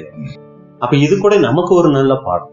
ஆரம்பத்துல சின்ன சின்ன காரியங்களுக்கும் தேவனுக்கு பிரியமில்லாத காரியங்களையும் ஜெயிக்கிறதுக்கு, அதை விட்டு நம்மளை அகற்றுறதுக்கு ரொம்ப இதா இருந்துட்டே இருப்போம். ஆனா ஒரு குறிப்பிட்ட காலங்கள் வந்த உடனே நம்ம அந்த மாதிரி சின்ன சின்ன விஷயங்கள்லாம் ஜெயிக்கிறதுக்கு ஒரு மனசு இல்லாம என்ன ஆயிடும், அதெல்லாம் இருந்துட்டு போகுது, இதெல்லாம் இருந்தா அதெல்லாம் இப்படியே இருந்தா ஆகுறதுதான் அப்படின்னு சொல்லி அந்த ஆரம்பத்துல சத்தியத்துக்குள்ள வரும்போது அந்த சபை வாய்ப்பு ஆயிடணுமேங்கிற அந்த ஒரு பயம், சபை வாய்ப்பு எப்படியாவது அதை பிடிச்சிடணுமேங்கிற நடுக்கம் நாள் ஆக ஆக நமக்குள்ள என்ன ஆக ஆரம்பிக்குதுன்னா குறைய ஆரம்பிக்குது. இந்த விஷயத்துக்கெல்லாம் யுத்தம் பண்ணணும் அவசியம். அதெல்லாம் பொறாம கொஞ்சம் அதெல்லாம் இருக்கத்தான் செய்யும். பலகீன மாம்சம் இருக்கிற வரைக்கும் பெருமை இருக்கத்தான் செய்யும், பொறாமை இருக்கத்தான் செய்யும், கபடி இருக்கத்தான் செய்யும். மாயமாலமெல்லாம் இல்லாம வாழ முடியாது பிரதர் அப்படின்னு சொல்லி நம்மளே என்ன பண்றோம்னா, அந்த தவறான காரியங்களை ஜெயிக்கிறதுக்கு மனசு இல்லாதவங்களா மாற ஆரம்பிச்சிருக்கோம். அது இருந்துட்டு போகட்டுமே, அது இருந்தா இருந்துட்டு போட்டோம், அந்த ஒரு மனநிலைமைக்குள்ள நம்ம என்ன ஆயிடுவோம்னா ஆயிடுவோம். இங்க தாவீது ஆரம்பத்துல ஜெயிக்கிறதுக்கு இருந்த அந்த வைராக்கியம், தேவன் மேல இருந்த பக்தி, நடுக்கம் எல்லாம் குறைய ஆரம்பிக்குது. காரணம் அவருக்கு வந்துடுச்சு சுகபோகமான ஒரு சில காரியங்கள் அப்படின்னு கூட பாக்குறோம். இந்த சுகபோகம் அவர் என்ன பண்ணுச்சு? இப்ப 11வது அதிகாரம் 2வது வசனம் வாசிங்க. ஒரு நாள் சாயங்காலத்தில், ஒரு நாள் சேவகர்கள் தளபதிகள் எல்லாரும் யுத்தத்துக்குள்ள போயிட்டு இருக்கிறாங்க. ஆனா இவர் என்ன பண்ணிக்கிட்டு இருக்கிறாரு? சாயங்காலத்தில் தாவீது தன் படுக்கையிலிருந்து எழுந்து. அப்ப இவர் எப்ப படுக்க போனாரு நமக்கு தெரியல. ஏன்னா படுக்கையில இருந்து எழுந்துனா அது கால நேரமா இருக்கும். இங்க சாயங்காலத்துல படுக்கையிலிருந்து எழுந்துனா பகல்ல இவர் என்ன பண்ணிக்கிட்டு இருந்திருக்கிறாரு? தூங்கிக்கிட்டு இருந்திருக்கிறாரு. ஒரு ராஜா, அத்தனை 12 கோத்திரங்களுக்கும் ராஜாவா இருக்கக்கூடியவர், எப்படிப்பட்ட நான் அந்தி சந்தி மாலை எல்லா நேரங்களையும் தேவனை துதிச்சுக்கிட்டு இருந்தவர், ஆடு மேய்க்கும் போதெல்லாம் தேவனை மகிமைப்படுத்திக்கிட்டு இருந்தார். அப்ப மரத்தடியிலே எல்லாம் படுத்து தூங்கல, அப்ப ஆடை ஒழுங்கா மேய்ச்சி ஆண்டவரை துதிச்சுக்கிட்டு இருந்தாரு. ஆனா இப்ப பாருங்க, அந்த ஒரு சுகபோகம் பகல்லையே இவரை என்ன பண்ண வச்சிருச்சு? தூங்குற நிலைமைக்கு கொண்டு போயிருக்குது அப்படின்னு கூட பார்க்கிறோம். அரண்மனை உப்பரிகையின் மேல் உலாத்திக் கொண்டிருக்கும் போது இயற்கை நாட்டை ரசிக்கக்கூடிய ஒரு நிலைமைக்கு போயிட்டாரு. உலகத்தை ரசிக்கிறது தேவனுடைய பிள்ளைகளுக்கு தேவையில்லாத விஷயம். உலகத்துல நிறைய காரியங்கள் இருக்குது, ஆனா அதை நம்ம இப்ப ரசிச்சு பார்த்துக்கிட்டு இருக்கணுங்கிற அவசியம் இல்லை. இங்க தாவீது ரசிக்க வேண்டிய காரியம் அவருக்கு அவசியமே இல்லை. இப்ப என்ன பண்றாருன்னா நாட்டை ரசிக்க ஆரம்பிக்கிறார். நாட்டுல அது வரைக்கும் நம்மளதுதான், இது வரைக்கும் நம்மளதுதான், இப்படி ரசிக்க ஆரம்பிச்சிருக்காரு. இவர் என்ன பண்ணிருக்கலாம், யுத்தத்துக்கு போக முடியல, சரி பரவாயில்ல, அறையில உட்கார்ந்து என்ன பண்ணிருக்கணும்னா ஆண்டவரை மகிமைப்படுத்தி இருக்கணும், ஆண்டவரை துதிச்சிருக்கணும். இன்னும் 150க்கு மேல சங்கீதங்களை, என்ன 150 அவரே எழுதல, இருந்தாலும் இன்னும் நிறைய சங்கீதங்களை என்ன பண்ணிருக்கலாம், தேவனுக்கு அந்த சுகபோகமா அமைதியா உட்கார்ந்ததுக்கு அழகா நிறைய சங்கீதங்கள் எழுதியிருக்கலாம், தேவனை மகிமைப்படுத்திக்கிட்டு இருந்திருக்கலாம், நிறைய நேரம் ஜெபத்துல தியானத்துல இருந்திருக்கலாம். ஆனா என்ன பண்ணிட்டார் அப்படின்னா, இவருடைய இந்த ஒரு சுகபோகம் இப்ப தூக்கத்துக்கு போயிடுச்சு. நல்லா தூங்கி எந்திரிச்சு இப்ப என்ன பண்ணிட்டு இருக்கிறாரு, நாட்டை ரசிக்க ஆரம்பிக்கிறார். தேசம் எப்படியெல்லாம் செழுமையா இருக்குது ரசிக்க ஆரம்பிச்சுக்கிட்டு இருந்தவருடைய கண் இப்ப எங்க ஆயிடுச்சுன்னா ஒரு குறிப்பிட்ட வீட்டுக்கு பார்க்க ஆரம்பிச்சுச்சு. அந்த வீட்டுல இப்ப என்ன பண்ணிட்டாரு, வாசிங்க. ஸ்நானம் பண்ணுகிற ஒரு ஸ்திரீயை உப்பருகியின் மேலிருந்து கண்டான். அந்த ஸ்திரீ வெகு சௌந்தரியவதியாயிருந்தாள். இங்கதான் முதல் தாவீதுக்குடைய தவறுகளுக்குள்ள போறது. அந்த சுகபோகம் இவரை எப்படி ஒரு தவறுக்குள்ள வழி நடத்துச்சு அப்படின்னு சொல்லி நம்ம பார்க்கும்போது, இப்ப ஈராம் தான் தாவீதுக்கு மட்டும் கட்டி கொடுத்துட்டாரு ஒரு மிகப்பெரிய அரண்மனை. அது வரைக்கும் தேசத்துல எல்லா வீடும் சமமா இருந்துகிட்டு இருந்துச்சு. எல்லாம் ஒரே ரூம்னா ஒரே அளவுதான். இந்த மாடி வச்சு கட்டுற வேலையெல்லாம் எதுவுமே கிடையாது அந்த காலத்துல. இப்பதான் ஈராம் என்ன பண்ணிட்டாரு, அரண்மனையெல்லாம் கட்டி மேல உப்பரிகையெல்லாம் கட்டி கொடுத்த உடனே இப்ப ராஜாங்கும் போது எல்லாருக்கும் மேல உயர்வா தெரியணும் இல்லைங்களா, அப்படி இருக்க போய் தான் இப்ப என்ன ஆயிட்டாருன்னா மேல நின்று எல்லாத்தையும் பார்க்க ஆரம்பிக்கும் போதுதான் ஒரு ஸ்திரீ ஸ்நானம் பண்றத பார்க்கக்கூடிய சூழ்நிலை. அதான் அந்த ஸ்திரீயின் மேல தப்பா இல்ல. என்ன காரணம்னா, அன்னைக்கு இஸ்ரேல் ஜனங்கள் எப்படி வீடு கட்டுவாங்க அப்படின்னா, சுத்திலும் வீடு, நடுவுல கேப் இருக்கும். மழையெல்லாம் வந்தா கூட அப்படியே அந்த ஓட்டுல நனைஞ்சு அப்படி உள்ள வந்து வீட்டுக்குள்ள மழை பெய்யற மாதிரி வீடெல்லாம் பாத்திருக்கீங்களா? அதாவது எப்படி இருக்கும்னா சுத்திலும் வீடா இருக்கும், ரூம்ஸ் இருக்கும், நடுவுல பாத்தீங்கன்னா ஓப்பனா இருக்கும். அப்போ ஒரு இது வந்து என்ன பண்ணுவாங்க, வீட்டுக்குள்ள ஒரு ரூம்ல உள்ள வந்தா கூட அங்கதான் வந்து கை கால்லாம் கழுவுறது, குளிக்கிறது, இந்த மாதிரி அது. ஆனா வெளியில யாருக்குமே என்ன ஆகாது, தெரியாது. ஏன்னா சுத்திலும் ரூம்ங்க, நடுவுல வந்து கேப் இருக்கும். அந்த மாதிரிதான் அன்னைக்கு இஸ்ரேலர்கள் வீடு கட்டியிருந்தாங்க. அப்ப அதே மாதிரி வீடுகள்ல இருக்கிறவங்களுக்கு தெரியாது. இவர் இப்ப எங்க இருக்கிறாரு, மேல இருக்கிறதுனால இவருக்கு என்ன ஆயிடுச்சுன்னா அது தெரிய ஆரம்பிச்சிச்சு. பார்த்த உடனே என்ன பண்ணிருக்கணும், தன்னுடைய சிந்தை, என்ன இது பழக்கம், என்ன சிந்தை இது எனக்கு இப்படி வருது, தேவனுடைய மனுஷன் இல்லையா நானு, உடனே சிந்தையை என்ன பண்ணிருக்கணும், மாத்தி இருக்கணும். இப்ப அடுத்து தன்னுடைய சிந்தையை என்ன பண்ணிட்டாரு, அந்த ஸ்திரீ மேலேயே வைக்க ஆரம்பிச்சிட்டாரு. இப்பதான் அவர் ஸ்திரீயை நல்லா உத்து பார்க்கிறார். ஸ்திரீ எப்படி இருக்காங்களா, ரொம்ப அழகுள்ளவங்களா இருக்காங்க. முதல் பார்வை அதை யாரும் தடுக்க முடியாது, ஆனா 2வது பார்வையை தடுக்கணும். இது நமக்கு உள்ள ஒரு பாடம். அப்ப முதல் பார்வை அது இயற்கை. அதான் அது சகோதரர்கள் சொல்லும்போது அருமையா சொல்றாங்க, வானத்துல பறவைகள் பறக்கிறத நம்ம என்ன பண்ண முடியாது, தடை செய்ய முடியும். பாரு இந்த ஏரியா இங்கெல்லாம் பறக்க கூடாது, அப்படியே போ அப்படின்னு சொல்லி குச்சி வச்சு வானத்துல நம்ம பறவைகளை எல்லாம் ஓடிக்கிட்டு இருக்க முடியுங்களா? எதுவுமே, அது பறந்துகிட்டு தான் இருக்கும், அதை நம்ம தடுக்கவே முடியாது. ஆனா அது வந்து நம்ம தலையில கூடு கட்டுறதுக்கு அதை நம்ம தடுக்கலாம் இல்லைங்களா? அதுக்கு நமக்கு என்ன இருக்குது, சக்தி இருக்குது. அப்ப பறவைகள் பறக்கிறத நீ எதுக்கு இந்த ஏரியாவில பறக்கிற, காக்காயெல்லாம் இந்த ஏரியாவில பறக்க, இப்படியெல்லாம் நம்ம என்ன பண்ண முடியாது, தடை செய்ய முடியாது. ஆனா நம்ம தலையில வந்து கூடு கட்டுறதுக்கு நமக்கு என்ன பண்ணலாம், அதுக்கு உரிமை இருக்கு. அது போல கெட்ட சிந்தைகள், கெட்ட காரியங்கள் உலகத்துல இருக்கும்போது முதல் பார்வையில நமக்கு அந்த தவறு வர்றதுக்கு வாய்ப்புகள் இருக்கு. அதே வராது அப்படின்னு நம்ம சொல்றதுக்கு வாய்ப்பே இல்லை. ஏன்னா இந்த விலகின மாம்சம் ஏற்கனவே நிறைய பாவங்களுக்குள்ள இருந்த மாம்சம், அதனால அந்த முதல் பார்வையில முதல் காரியத்துல அந்த தவறு வர்றதுக்கு வாய்ப்பு இருக்கு. ஆனா 2வது நம்ம அந்த சிந்தையை அதுக்குள்ள என்ன பண்ணிடக்கூடாது, தியானத்துக்குள்ள விட்டுறக்கூடாது. அதை நம்ம என்ன பண்ணிடணும்னா தடை செஞ்சிடணும். இங்க என்ன பண்ணிட்டாருன்னா தாவீது அந்த 2வது காரியத்துக்குள்ள போயிட்டார். என்னன்னா அந்த ஸ்திரீயை ரசிக்க ஆரம்பிச்சிட்டார். அவங்க ரொம்ப அழகுள்ளவங்கன்னு கூட என்ன பண்ணிட்டாருன்னா இங்க பாத்துட்டாரு அப்படின்னு கூட நம்ம பார்க்கிறோம். அப்ப இதை குறிச்சு சகோதரர்கள் சொல்லும் போது, இவர் யுத்த நேரத்தில் யுத்த களத்தில் இருந்திருக்க வேண்டும், இல்லை என்றால் ஜெப நிலையில் இருந்திருக்க வேண்டும். தேவனுக்கு நன்றிகள் ஏறெடுக்கிறவராக, தேவனை குறித்த தியான நிலையில் இருப்பவராக இருந்திருக்க வேண்டும். ஆனால் தாவீது என்ன செய்கிறார் என்றால், அரண்மனையின் உப்பரிகையின் மேல் இருந்து நாட்டின் இயற்கையை ரசிக்கிறவராக இருக்கிறார். அப்போதுதான் அவர் கண்ணுக்கு ஒரு ஸ்திரீயை ஸ்நானம் பண்ணுகிறதை அவர் என்ன பண்ணிட்டாருன்னா அங்க பாத்துட்டாரு அப்படின்னு கூட நம்ம பார்க்கிறோம். அப்ப தாவீது இவ்வாறு உயரமான அரண்மனை கட்டுவதற்கு வித்திட்டவர் யார் என்றால் ஈராம். இவர் தான் இந்த மாதிரி கட்டுவதற்கான ஆட்களை, மரங்களை அனுப்பி வைத்தார். அப்ப தாவீது இந்த தவறுக்குள்ள போறதுக்கு கூட முக்கியமான காரணமா யார் இருந்துட்டான்னா பின்னால ஈராம்ங்கிறவர் இருந்துட்டாரு. அப்ப நம்ம ஏற்கனவே பார்த்திருக்கோம், தாவீதினுடைய வாழ்க்கையில ஏற்பட்ட பல பிரச்சனைகளுக்கு காரணம் இந்த சுகபோக வாழ்க்கை. இதை வாழ்க்கையில் அனுமதித்ததுதான் காரணம். அதிலும் தீரு ராஜா ஈராம், அவர் ஒரு இஸ்ரேலன் அல்ல, அவரோடு இவர் ஒரு உறவு வைத்திருக்க கூடாது. அவர் அது போன்ற ஒரு சுகபோகமான ஒரு சூழ்நிலை அமைக்க ஆலோசனை கொடுக்கும் போதே தாவீது அதற்கு மறுத்திருக்க வேண்டும். இல்லை ஈராம், அதெல்லாம் எங்களுக்கு ஒத்து வராது, நீங்க சொல்ற மாதிரி மாடி வச்சு கட்டுறது, மரங்கள் வச்சு கட்டுறது, இப்படி ஒரு சுகபோகமான இதெல்லாம் எங்களுக்கு வேண்டாம். நாங்க தேவனுடைய ஜனங்கள், தேவன் எங்களை நடத்துவாரு, நாங்க இப்படித்தான் இருக்கணும். நீங்க இந்த கொடுக்குற ஆலோசனை எல்லாம் எங்களுக்கு வேண்டாம், நட்பு வச்சுக்கலாம், ஆனா இந்த ஆலோசனை கொடுக்குற வேலையெல்லாம் நீங்க வச்சுக்காதீங்க ஏராம் அப்படின்னு சொல்லியிருந்தா தாவீது தப்பிச்சிருப்பார். ஆனா என்ன பண்ணிட்டாருன்னா இடம் கொடுத்துட்டாரு அப்படின்னு கூட நம்ம பார்க்கிறோம். இங்க ஸ்திரீ குளிச்சது கூட தாவீதை தவறு செய்ய தூண்டல. இவருக்குள்ள இருந்துட்டு அந்த லக்ஸரி, அந்த சுகபோகம் தான் என்ன ஆயிடுச்சுன்னா இவர் தவறுக்குள்ள அங்க கொண்டு போயிடுச்சு. இப்ப என்ன ஆயிடுச்சுன்னா பாத்துட்டாரு, அந்த எண்ணங்கள் கூட வந்துடுச்சு. உடனே என்ன இந்த மாதிரி ஒரு எண்ணம் எனக்கு வருது, அப்ப கூட ஜெபம் பண்ணி தேவனுக்கிட்ட மன்னிப்பு கேட்டு வீட்டுக்குள்ள போயிருந்தாருன்னா பிரச்சனையே இல்லை. தேவன் ஏதாவது பேசியிருப்பாரா, என்ன தாவீது இங்க நின்னுகிட்டு இப்படி எல்லாம் வேடிக்கை பார்த்துருக்க, உள்ள போ அப்படின்னு சொல்லியிருப்பாரா? நிச்சயமா சொல்லி, சரிங்களா? அது சொன்னாரா சொல்லலையாங்கிறத பின்னாடி நம்ம பார்க்க போறோம், வசனம் இருக்குது. ஆனா நிச்சயமா சொல்லி இருக்கிறார். ஆனா என்ன ஆயிட்டாருன்னா தாவீது அந்த வார்த்தை சும்மா எப்ப பார்த்தாலும் அப்படின்னு சொல்லி என்ன பண்ணிட்டார், அந்த தேவ சத்தத்தை அடக்கிட்டு இவருடைய மாம்ச சிந்தைக்கு என்ன பண்ணிட்டாருன்னா அங்க அதிக முக்கியத்துவம் கொடுத்திருக்கிறார் அப்படின்னு கூட நம்ம பார்க்கிறோம். இப்ப என்ன பண்ணிட்டாரு அப்படின்னா அடுத்த பார்த்தாரு, இப்ப அடுத்தது யாருன்னு தெரிஞ்சுக்கணுங்கிற ஆசைக்குள்ள போயிட்டாரு. சரிங்களா? இப்ப என்ன ஆயிடுச்சு, அடுத்த வசனம் வாசிங்க. அப்பொழுது தாவீது அந்த ஸ்திரீ யார் என்று விசாரிக்க ஆள் அனுப்பினான். அவள் எலியாமின் குமாரத்தியும் ஏத்தியனான உரியாவின் மனைவியுமாகிய பத்சேபாள் என்றார்கள். இப்ப சேவகர்களுக்கிட்ட சொல்லி அனுப்புறாரு, அந்த பெண் யாருன்னு பாத்துட்டு வாங்க அப்படின்னு சொல்லி அனுப்புறாரு. இப்ப உடனே அவங்க போய் விசாரிக்கிறாங்க. விசாரிச்சுட்டு வந்து சொல்றாங்க, அந்த ஸ்திரீ உரியாவினுடைய மனைவி, நம்மளுடைய சேவகர் உரியா சண்டைக்கு போயிருக்கிறாரு, அவருடைய மனைவி அப்படின்னு சொன்ன உடனே தாவீது ஐயோ ஒருத்தருடைய மனைவியவா நான் பாத்துட்டேன், சகோதரியா இருந்தா கூட பரவாயில்ல, ஏன்னா திருமணம் ஆகாதவங்க நம்ம திருமணம் பண்ணிக்கலாம், ராஜா எத்தனை பேர் வேணாலும் மேரேஜ் பண்ணலாம். ஐயோ ஒருத்தருடைய மனைவியாவா நான் பாத்துட்டேன், ஐயோ தப்பாச்சே, சரி நீங்க போய் வேலையை பாருங்கட்டு இவர் என்ன பண்ணிருக்கலாம்னா ஜெபத்துல உட்கார்ந்துருக்கலாம், ஆண்டவர்கிட்ட மன்னிப்பு கேட்டிருக்கலாம். அப்ப கூட இவருக்கு என்ன ஆகலன்னா அந்த உணர்வு வரல.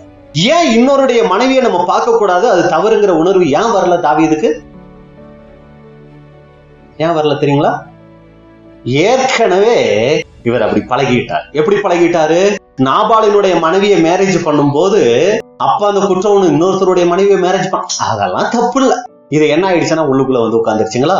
அடுத்து தன்னுடைய மனைவி இன்னொருத்தருக்கு மனைவியா போனார் இல்லைங்களா மீகாலு, அப்பயும் மறுபடியும் கூட்டிட்டு மேரேஜ் பண்ணி வச்சுக்கிட்டாரு இல்லைங்களா. இந்த மாதிரி கொஞ்சம் கொஞ்சமா இவருக்குள்ள இந்த தவறுகள் போய் இப்ப இன்னொருடைய மனைவியை நம்ம பாக்குறது அது ஒரு பெரிய தவறு இல்ல. இது என்ன ஆயிடுச்சுன்னா அந்த ஆரம்ப சின்ன தவறுகள் அப்ப எல்லாம் தேவன் அமைதியா விட்டுட்டாரு. ஏன்னா அது பண்ணா கூட பரவாயில்ல, ஏன்னா புருஷன் செத்துட்டாரு, சரி பரவாயில்ல, இங்க நீதான்ப்பா ஏற்கனவே புருஷன், சரி பரவாயில்ல. ஆனா இது டூ மச். ஆனா என்ன ஆயிடுச்சுன்னா தேவன் அமைதியா இருந்தாரு. சரி போற வரைக்கும் நீ போ தாவீது போ அப்படின்னு சொல்லி விட்டுட்டாரு. இப்ப என்ன ஆயிடுச்சுன்னா இப்ப இன்னொருடைய மனைவின்னு தெரிஞ்ச பின்னாடியும் என்ன ஆயிடுச்சுன்னா இவருக்கு அந்த தவறு ஏற்கனவே பழகிட்டதுனால அந்த தவறு இவர் என்ன பண்ணிடுச்சுன்னா கொண்டு போயிடுச்சு தவறுக்குள்ள. அப்ப உடனே அதை அடையணும், அது யாருன்னு அறிஞ்சு கொள்ளணும். உடனே ஆள் அனுப்புறாரு.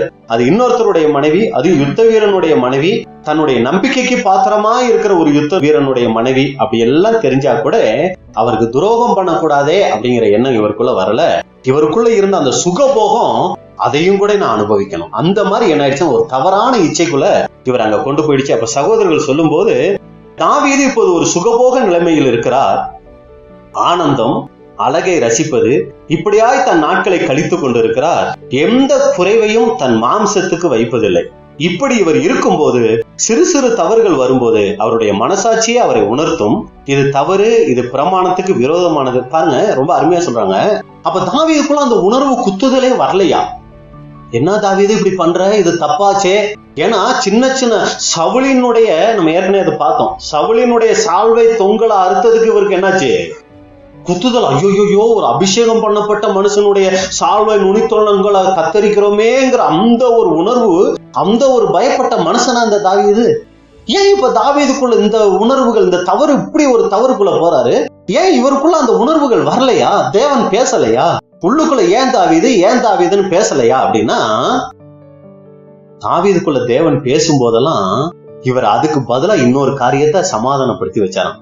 அவங்க இப்படி இருக்கிறதுனாலதான் நான் இப்படி பண்றேன் அப்படின்னு சொல்லி என்ன பண்ணாரு, இன்னொரு காரியத்தை முன் வச்சாராம். அது என்ன இன்னொரு காரியம் அப்படின்னு சொல்லி பார்க்கும்போது, சுத்திலும் வாழ்ந்த தேசத்துல இருந்த ராஜாக்கள் அவங்கள முன்னாடி வச்சுட்டார். அந்த சீரியா ராஜா அப்படித்தான் இருக்கிறான். அம்மா, மனைவி, மகள்னு யாரையுமே பார்க்கல, எல்லாரையும் மேரேஜ் பண்ணிட்டு இருக்கிறான். இன்னொருத்தன் மனைவி அவன் கல்யாணம் பண்ணி வைக்கலையா? அவன் அத்தனை பேரை கல்யாணம் பண்ணலையா? நான் பண்ண என்ன தப்பு, நானும் ராஜா தானே. அப்ப சுத்திலும் இருந்த மற்ற ராஜாக்களை யாரோட ஒப்பிட்டுக்கிட்டாராம்? தன்னோட ஒப்பிட்டு, அவங்க செஞ்சதை விடவா நான் தப்பு செஞ்சுட்டேன், அப்படின்னு சொல்லி என்ன பண்ணிட்டாரு, அதை வச்சு தன்னை என்ன பண்ணாராம், தேவன் கொடுக்குற அந்த குற்ற உணர்வை அமுத்திட்டாராம்.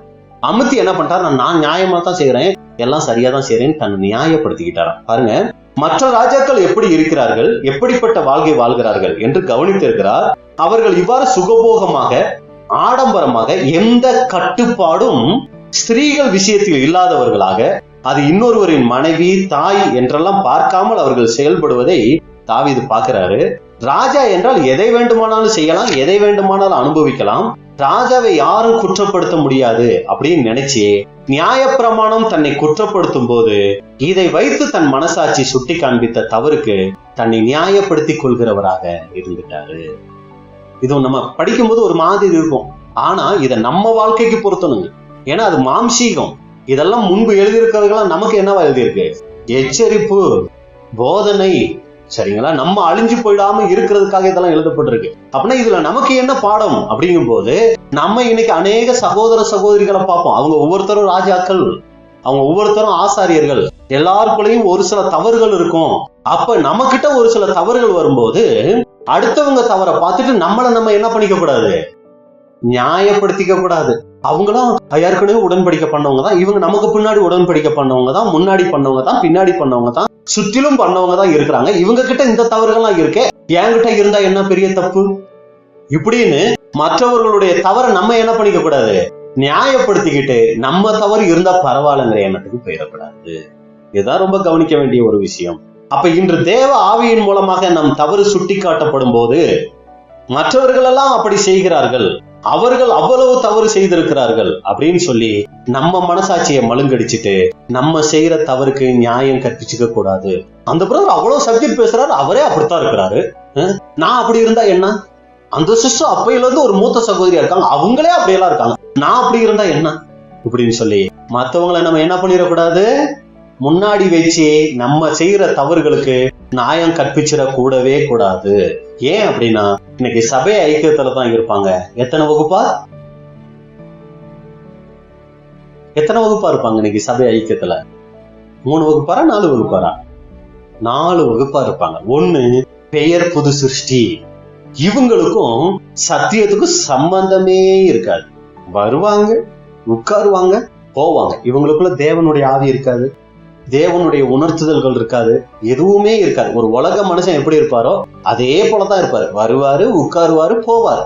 உலக மனுஷன் என்ன யோசிக்கிறாரு, உலக மனுஷன் எதுக்காக பிரயாசம் எடுக்கிறாரு, உலக மனுஷன் எதுக்காக சிந்திக்கிறாரு, அப்படியே வந்து போய்கிட்டு இருப்பாங்க. இவங்க பெயர் புது சிருஷ்டி. இவங்களுக்கு தேவன் என்ன கொடுக்க போறாரு, 1000 வருட யுகத்துல முழு மனுக்குள்ள எந்திரிச்சு வரும்போது இவங்களும் என்ன ஆயிடுவாங்க, எந்திரிச்சு வந்துருவாங்க. அப்படி நாங்க இருந்துட்டா பரவாயில்லையே பிரதர், அப்படி யோசிக்காதீங்க. அப்படியெல்லாம் இருக்கிறதுக்கு வாய்ப்பு ரொம்ப கம்மி, சரிங்களா? அப்ப பார்க்கும்போது இது யாரா இருந்துறதுக்கு வாய்ப்பு இருக்குன்னா, அப்பா அம்மா சத்தியத்துக்குள்ள வந்திருப்பாங்க, பிள்ளைகள் சத்திய அறிவே இல்லாம வளர்ந்துருவாங்க. அப்படி இருக்கிறவங்களுக்கு வாய்ப்பு இருக்கு. ஒரு சமயம் பிள்ளைகள் சத்தியத்துக்குள்ள நல்லா வளர்ந்துருப்பாங்க, அப்பா அம்மா பிள்ளைகள் வந்துட்டாங்களேன்னு வந்துட்டு போயிட்டு இருப்பாங்க, சரிங்களா? இல்லைன்னா கணவன் வந்திருப்பாரு, அவருக்காக மனைவி வருவாங்க, மனைவி வந்திருப்பாங்க, அதுக்காக கணவன் வந்து போயிட்டு இருப்பாரு. இவங்களுக்கு பெரிய பாதிப்பு வரவே வர, ஏன்னா குடும்பத்துல ஒரு சமாதானம் இருக்கணும் அப்படிங்கிறதுக்காக வந்து போவாங்க. இவங்களை தேவன் கண்டுக்கிறதே இல்லை, இவங்களை நியாயம் திருக்கிறதும் இல்லை, சரிங்களா? இது ஒரு வகுப்பா. இன்னொரு வகுப்பா இருக்கிறாங்க 2ஆம் மரணத்துக்குரியோ. இவங்க துணிகரமா என்னதான் சத்தியம் கேட்டாலும் அந்த ஒரு துணிகரத்துல எல்லா தவறும் செய்வாங்க. இவங்க 2ஆம் மரணம். ஏன்னா இவங்களை ராஜ்யத்துல உயிர் தெழுந்து கொடுத்தா கூட அன்னைக்கு இதே துணிகரத்தை வச்சுதான் இவங்க செயல்படுவாங்க. அதனால இவங்களுக்கு வாய்ப்பு இல்லை. அடுத்து திரள் கூட்டத்தார் என்ன பண்ணுவாங்கன்னா, தப்பு செய்வாங்க, மன்னிப்பு கேட்க மாட்டாங்க. இவங்க திரள் கூட்டத்தார். நம்ம ஏற்கனவே பார்த்திருக்கோம். சபை வகுப்பார். இந்த 4 வகுப்பார் இருப்பாங்க எங்க சகோதர ஐக்கியத்துல. இப்படி 4 பேர் இருக்கும்போது நம்ம யாரை பார்த்து வாழ போறோம்? அதிகமா நம்ம கண்ணில் படுறவர் யாரா இருந்துருவாரு? விலகின மாம்சத்துல இருக்கிறோமா?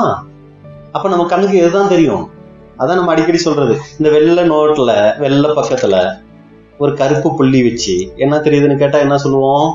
என்ன தெரியுது அப்படின்னா என்ன சொல்லுவோம்? இவ்வளவு வெள்ளம் இருக்கிறது நமக்கு தெரியாது. அப்ப எந்த சகோதரன் ஆவிக்குரிய ஜீவிதத்துல ரொம்ப மந்தமா இருக்கிறாரோ, எந்த சகோதரி ஆவிக்குரிய ஜீவிதத்துல வளராம இருக்கிறாங்களோ அவங்களத்தான் நம்ம ரோல் மாடலா எடுத்துக்குவோம் ஈஸியா. ஏன் அப்படின்னா நம்ம பலகீனமா இருக்கோம்ல, அவங்களே அப்படித்தான் இருக்கிறாங்க, அந்த அளவுக்குலாம் நம்ம யோசிக்க வேண்டாம், இவங்களும் நம்ம கூட தானே இருக்கிறாங்க அப்படின்னு சொல்லி அவங்கள என்ன பண்ணிக்குவோம்னா நம்ம ரோல் மாடலா எடுத்துக்குவோம். ரொம்ப தப்பு, சரிங்களா? அப்ப நம்ம பார்வையில அதிகமா படக்கூடியது யாரா இருந்ததுக்கு கூட வாய்ப்பு இருந்துடலாம்.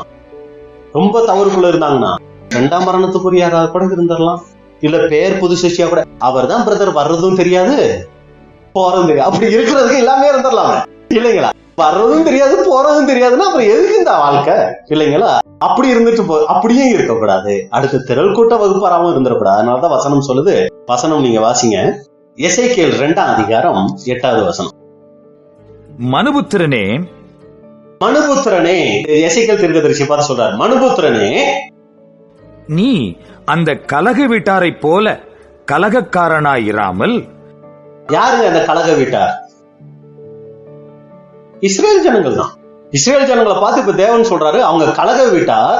நீ இந்த இஸ்ரேல் ஜனங்கள் மத்தியில தான் நீ கூட இருக்கிற. நீ என்ன பண்ணாத, இந்த கலக வீட்டார் மாதிரி இருந்துராத. வாசிங்க, வாசிங்க. மனுபுத்திரனே, மனுபுத்திரனே, நீ அந்த கலக வீட்டாரைப் போல கலகக்காரனாயிராமல் நான் உன்னோடே சொல்லுகிறதை கேள். உன் வாயை திறந்து நான் உனக்கு கொடுக்கிறதை புசி என்றார். பாருங்க, அப்ப கலக வீட்டார் மத்தியில எசேக்கியேல் நீ இருக்கிற. ஆனா நீ உன்னை எப்படி காத்துக்க? கலகக்காரன் ஆயிடாத, நீ ஒன்ன காத்துக்க. நான் உனக்கு என்ன கொடுக்கறேனோ அதை புசிச்சு ஜீவனை என்ன பண்ணிக்க, வளர்த்துக்க. ஒன்ன நீ பத்திரமா பாத்துக்க. இது பழைய ஏற்பாடு காலத்துல. புதிய ஏற்பாடு காலத்துல 1 தீமோத்தேயு 5ஆம் அதிகாரம் 22வது வசனம். ஒருவன் மேலும் சீக்கிரமாய் கைகளை வையாதே, மற்றவர்கள் செய்யும் பாவங்களுக்கும் உடன்படாதே, உன்னை சுத்தவானாக காத்துக்கொள். உன்னை சுத்தவானாக காத்துக்கொள். அதான் நமக்கு சொல்றது. கணவனை சார்ந்தோ, மனைவியை சார்ந்தோ, பிள்ளைகளை சார்ந்தோ, பெற்றோரை சார்ந்தோ பேதம் இருக்கணும் எந்த ஒரு இடத்துலயும் சொல்ல. உன்னை சுத்தவானாக காத்துக்கொள். அப்ப நம்மளதான் நாம காத்துக்கொள்ளணும் ஒழிய மற்றவர்களை பார்க்க சொல்லி வேதத்துல எங்கேயுமே சொல்லல. ஒரே ஒருத்தரை பார்க்க மட்டும்தான் வேதம் சொல்லியிருக்கு. அது யார? விசுவாசத்தை துவக்குகிறவரும் அதை முழுமையாக்குகிறவருமாகிய கர்த்தர் இயேசுவை மாத்திரம் பார்த்துதான் ஓட சொல்லியிருக்க ஒழிய வேற எந்த வகையில பார்த்துட்டாலும் விலகினமுள்ள சகோதர சகோதரிகள் நம்ம மத்தியில இருக்கதான் செய்வாங்க. சரிங்களா? அப்ப எந்த ஒரு சகோதரனை, எந்த ஒரு சகோதரியை இந்த பூமியில நீங்க பார்த்துட்டாலும் பார்த்த உடனே என்னதான் தெரியும் அவங்க கிட்ட? ஏற்கனவே சொன்னதுதான், குறைகள் தான் தெரியும். எப்ப கர்த்தர் இயேசுவை பாக்குறோமோ அப்பதான் நம்ம குறை தெரியும். எப்ப சகோதர சகோதரிகளை பார்த்துக்கிட்டு இருக்கோமோ அப்ப எல்லாம் அவங்க குறைகள் தான் நமக்கு தெரியும். ஆனா இயேசுவை பார்த்தோம்னா தான் நம்ம குறை என்னங்கிறது நமக்கு தெரியும். அதனாலதான் வேதம் சொல்லுது, எதையுமே பார்க்காதீங்க, கர்த்தர் இயேசுவை என்ன பண்ணுங்க, கவனிச்சு பாருங்க, உற்று பாருங்க அப்படின்னு சொல்லி இருக்குது. அப்ப என்ன ஒரு முக்கியமான ஒரு காரியம்னா, தாவீது இந்த தவறுக்குள்ள போறதுக்கு மற்ற ராஜாக்களை ரோல் மாடலா எடுத்துக்கிட்டாரு.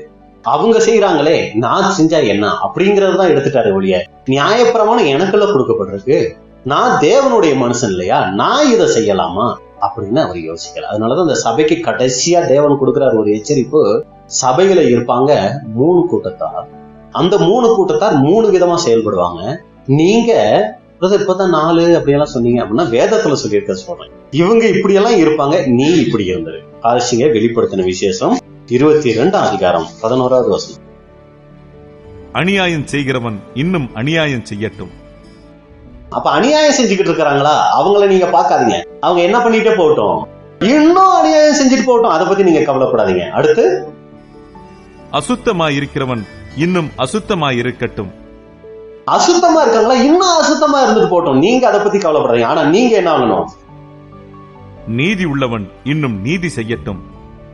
நீதி உள்ளவோ, இங்கேயும் 4 வந்திருக்கு. நீதி உள்ளவன், உங்ககிட்ட நீதி இருக்குதா, இன்னும் நீதி செய்யறதுக்கு உங்களை என்ன பண்ணுங்க, ஆயத்தப்படுத்துங்க. ஆண்டவர் இன்னும் நான் நீதி உள்ளவனா மாறணும், அதுக்காக நீங்க பிரயாசம் எடுங்க. அப்புறம் பரிசுத்தம் உள்ளவன் இன்னும் பரிசுத்தமாகட்டும். பரிசுத்தம் ஆயிட்டு இருக்கீங்களா, அது பத்தாது, அது பத்தவே பத்தாது. இன்னும் பரிசுத்தம் ஆகுறதுக்கு நீங்க என்ன பண்ணுங்க, பிரயாசம் எடுங்க. அப்ப பாருங்க, அநியாயம் செய்யறாங்களா, அவங்கள நீங்க பார்க்காதீங்க. அவங்க அநியாயம் செய்யறாங்களா, செஞ்சுட்டு போகட்டும். அசுத்தம் செய்யறாங்களா, செஞ்சுட்டு போகட்டும். ஆனா நீதி செய்றீங்களா நீங்க, அப்ப இன்னும் நீதியில வளர்றதுக்கு, இன்னும் பரிசுத்தமாகிறதுக்கு முயற்சி எடுங்க. மற்றவங்களை பாத்துறாதீங்க. இதுதான் வேதம் நமக்கு கொடுக்கக்கூடிய மிகப்பெரிய ஒரு எச்சரிப்பா இருக்கு. அப்ப இது குறித்து சகோதரர்கள் சொல்லும் போது, ஒருவேளை தாவீது தேவனுக்கு அடுத்த விஷயங்களில் அதிக நேரம் செலவிடுபவராக இருந்திருப்பாரே, ஆனால் ஜனங்களை வழிநடத்துவதில் மிகவும் ஈடுபாடு உள்ளவராக இருந்திருப்பார். நிச்சயமாக உலகத்தின் ஐஸ்வர்யங்களை அனுபவிப்பதற்கோ, உலகத்தின் ஆசாபாசங்களில் ஈடுபடுவதற்கோ, மற்ற ராஜாக்களை கவனிப்பதற்கோ தாவீதுக்கு நேரம் இருந்திருக்காது. பாத்தீங்களா? நம்ம நல்ல தேவனுடைய சமூகத்துல இருந்தோம்னா இந்த உலகத்துக்குள்ள போறதுக்கான அந்த மனசே வராது. அற்பமா தெரியும். ஆனா எப்ப நம்மளுடைய ஜெப வாழ்க்கை தேவனோட உறவு குறையுதோ உலகம் நமக்கு எப்படி தெரியும்? ரொம்ப பெருசா தெரியும். பாருங்க, இந்த சண்டேஸ் வந்துட்டு போனீங்கன்னா இந்த உலகத்தை பார்க்க ரொம்ப கேவலமா தான் தெரியும். ஆனா திங்கக்கிழமை பார்க்கும்போது கொஞ்சம் ரசிக்கலாம் போல இருக்கும். சரிங்களா? செவ்வாய்க்கிழமை இன்னும் கொஞ்சம் ரசிக்கலாம் போல இருக்கும். புதன்கிழமை இன்னும் ரொம்ப ஓவர் ஆகி, அதாவது இடையில வராம இருந்தோம்னா வியாழன் எப்படி ஆயிடுவோம்? உலகத்தான விட ரொம்ப மோசமான நிலைமைக்கு நம்ம போயிடுவோம். எதுக்கு இதை சொல்ல வரோம் அப்படின்னா, இந்த சத்தியம் தான் நம்மளை பாதுகாக்கு. தேவ ஐக்கியம், சகோதர ஐக்கியம் தான் நம்மளை பாதுகாக்கும். இதை குறைக்க இந்த உலகம் ஈஸியா நம்மளை என்ன பண்ணும்னா ஈர்த்துரும். அதாவது உலக மனுஷனோட கேவலமா போற அளவுக்கு இருக்கும். ஏன் அப்படின்னா நம்ம தான் டார்கெட்டை, நம்மளை விலை பண்றதுதான் டார்கெட்டா இருக்கிறதுனால நம்ம தான் ஈஸியா அந்த உலகத்துக்குள்ள போறதுக்கான வாய்ப்புகளுக்குள்ள என்ன ஆகும்னா சீக்கிரம் மாற்றுது.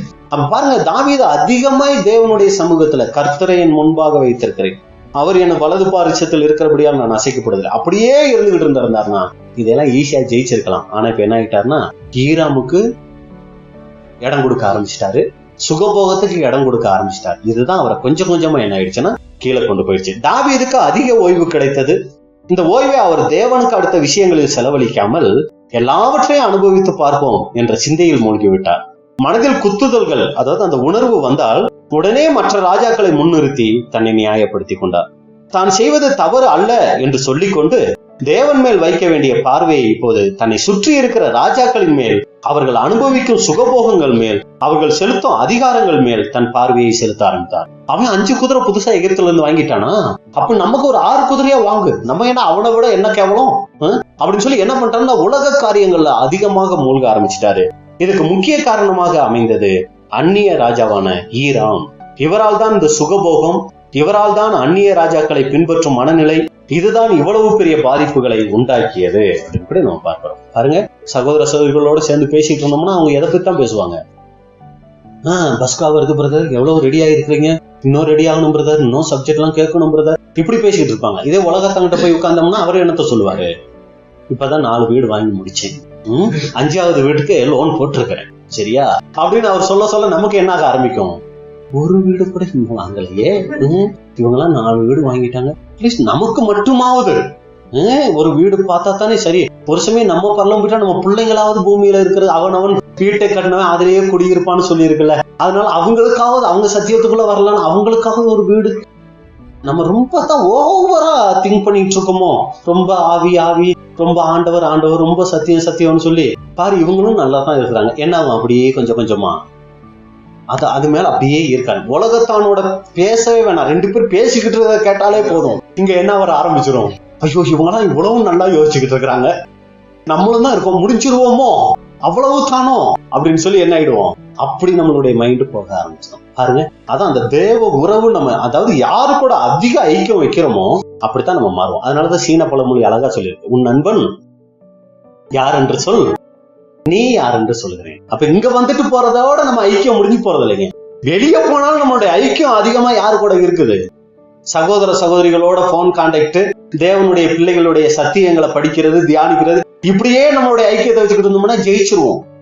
அதிகமா உலகத்தாரோட போய் உட்கார ஆரம்பிச்சோம்னா ஆரம்பத்துல கொஞ்சம் வெறுப்பா இருக்க ஆரம்பிக்கும், அப்புறம் என்னன்னு இவர் சொல்றதுதான் சரி அப்படிங்கிற அளவுக்கு அவரை ரசிக்க ஆரம்பிச்சு என்ன ஆக ஆரம்பிச்சிருவோம்னா வர வர முன்னாடி உட்கார ஆரம்பிச்சு, அப்புறம் பின்னாடி உட்கார ஆரம்பிச்சு, கடைசியா உட்கார ஆரம்பிச்சு, அப்புறம் வர்றதுக்கு வாரத்துல 4 நாளைக்கு 2 நாள் வந்து, அப்புறம் வாரத்துக்கு 1 நாள் வந்து, அப்புறம் மாசத்துக்கு 1 நாள் வந்துட்டு பஸ்கா வருதாமா எப்படியாவது போயிடணும்னு வருஷத்துக்கு 1 நாளா என்ன ஆயிடும், அது நிலைமைக்கு கொண்டு போயிடும். அப்ப எதுக்கு இதை சொல்ல வரோம் அப்படின்னா, நம்மளுடைய உறவு இன்னைக்கு அதிகமா நம்ம ஒருத்தர் தனிப்பட்ட முறையில சிந்திப்போம், இன்னைக்கு என்னுடைய உறவை அதிகமா யார் கூட வச்சிருக்கிறேன்.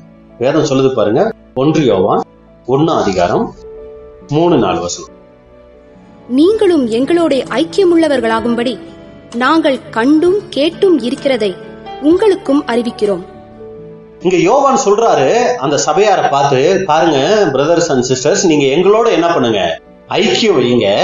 ஏன் அப்படின்னா நீங்களும் எங்களோட ஐக்கியம் உள்ளவர்கள் ஆகும்படி நாங்கள் கண்டும் கேட்டும் இருக்கிறதை உங்களுக்கு அறிவிக்கிறோம். ஏன்னா எங்களுடைய ஐக்கியம் யாரு கூட இருக்கு, எங்களுடைய ஐக்கியம் பிதாவோடும் அவருடைய குமாரனாகிய இயேசு கிறிஸ்துவோடும் இருக்கிறது. நாங்க யாரு கூட ஐக்கியம் வச்சிருக்கோம்னா பிதா கூட இயேசு கிறிஸ்து கூட ஐக்கியம் வச்சிருக்கோமா.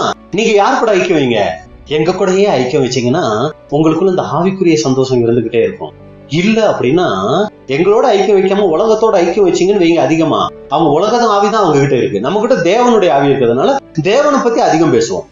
அதனாலதான் உலகத்தார் என்ன எப்ப பார்த்தாலும் பைபிள் தேவன் ஆண்டவங்களுக்கு வர பொழப்பே இல்லை. ஏன்னா நம்ம கிட்ட என்னதான் இருக்குது, தேவ சிந்தை இருக்கும்போது அதைத்தான் அதிகமா பேசுவோம். அவங்க எப்ப பார்த்தாலும் எதான் பேசுவாங்க, உலகத்தை பத்தி தான் பேசுவாங்க. ஏன்னா அவங்க கிட்ட என்னதான் இருக்குன்னா உலக ஆவிதான் இருக்கு. அவங்க கிட்ட என்ன இருக்குதோ அதான் வெளியில வரும். சரிங்களா? அப்ப அவங்க அதை பத்தி பேசும்போது நம்ம அப்படியே கொஞ்ச நேரம் கவனிச்சோம்னா நமக்குள்ள இருக்கிற சந்தோஷம் என்ன ஆயிடும், போயிடும். அதனாலதான் யோவான் சொல்றாரு, என்னன்னு சொல்றாரு, அடுத்த வசனம் பாருங்க. உங்கள் சந்தோஷம் நிறைவா இருக்கும்படி. உங்கள் சந்தோஷம் நிறைவா இருக்கும்படி. எப்பவுமே உங்க சந்தோஷம் நிறைஞ்சு இருக்கணுமா? தேவ பிள்ளைகளோட, தேவனோட, கர்த்தரோட உங்க ஐக்கியத்தை வச்சுக்கிட்டே இருந்தீங்கன்னா இந்த கவலைகள் உங்களுக்கு வராது. உங்க சந்தோஷம் எப்படி இருக்கும்? நிறைவா இருக்கும். இல்ல கொஞ்சம் இடம் கொடுத்து பார்க்கலாமே, ஏன்னா சத்துருக்களையும் சிநேகிப்பாயாகன்னு சொல்லியிருக்கு பிரதர். அதனால நான் என்ன பண்றேன், அவங்களோட நல்ல ஐக்கியம் வைக்கணும்ல அப்படின்னு சொல்லி போயிட்டோம்னா அது நம்மள என்ன பண்ணிடும், மிகப்பெரிய தவறுக்குள்ள அங்க கொண்டு போயிடும். அப்ப இன்னைக்கு நம்ம பார்த்துட்ட விஷயம், தாவீது ஆரம்ப காலத்துல எதிரிகளை அழகா ஜெயிச்சிட்டு இருந்தார், தேவன் அவரோட இருந்தார். ஆனா ஒரு தவறான உறவோட இவர் ஐக்கியம் வச்சாரு. அது இவரை எங்க கொண்டு போயிடுச்சுன்னா ஒரு சுகபோக நிலைமைக்கு கொண்டு போயிடுச்சு. பார்க்க கூடாத பார்க்க வச்சிருச்சு, கேட்க கூடாத கேட்க வச்சிருச்சு, செய்யக்கூடாத காரியங்களை செய்ய வச்சிருச்சு. இதுதான் தாவீதினுடைய வீழ்ச்சிக்கு, தவறுக்கு அங்க காரணம் அப்படின்னு கூட நம்ம பார்க்கிறோம். தாவீது தேவனை தன் முன்பாக வலது பக்கத்தில் இருப்பதாக நினைத்த போது அவர் வாழ்க்கை நன்றாக இருந்தது. பிரஜாதியோடு அவர் உறவு வந்த பிறகு அவருடைய ஆவிக்குரிய வாழ்க்கை பாதித்தது அப்படின்னு கூட நம்ம பார்க்கிறோம். அப்ப இதுதான் அங்க ஒரு முக்கியமான ஒரு தாவீதினுடைய தவறுக்கு காரணமா ஆயிடுச்சு அப்படின்னு கூட பாக்குறோம். அப்ப இன்னைக்கு நம்ம 2 சாமுவேல் 11 அதிகாரத்துல எத்தனை வசனம் பார்த்திருக்கிறோம்? 3 வசனங்கள் பார்த்திருக்கிறோம். மீதி இருக்கிற பகுதியை கர்த்தருக்கு சித்தமானார் அடுத்த வாரத்துல பார்க்கலாம். பொறுமையோடு கேட்டவங்களை தேவன் ஆசீர்வதிப்பார். ஆமாம்.